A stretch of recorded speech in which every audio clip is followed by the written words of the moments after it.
Just ordered a 2023 GP SVHO and VX Limited HO. What are the soft spots to look for?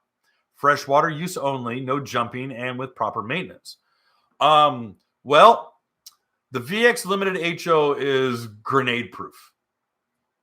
It's a Toyota Camry. You could drive over landmines. You'll be fine. The only thing to be concerned with GP SVHO is that it still continues to be Nano Excel 2. And both machines are painted with automotive grade paint. None of them have a very good flex additive in it, which means that the paint has a tendency to crack because of flexing.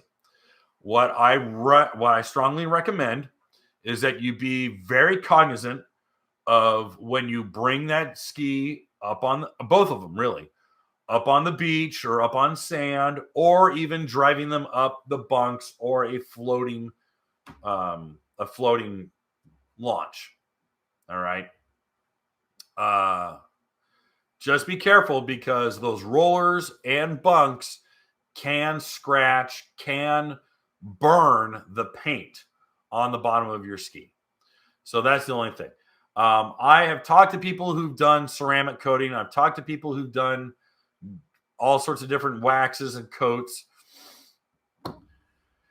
It doesn't last very long because riding a jet ski is like pressure washing the hull nonstop. Does that make sense?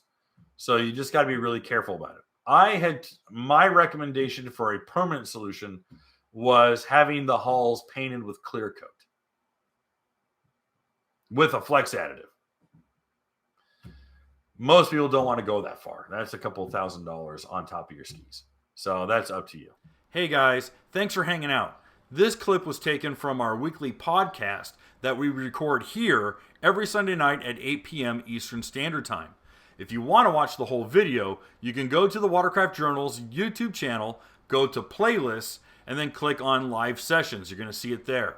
Otherwise, go ahead and leave a like, a comment, and definitely subscribe to the channel. It helps us grow. And again, thanks again for watching our videos, and we hope to see you soon.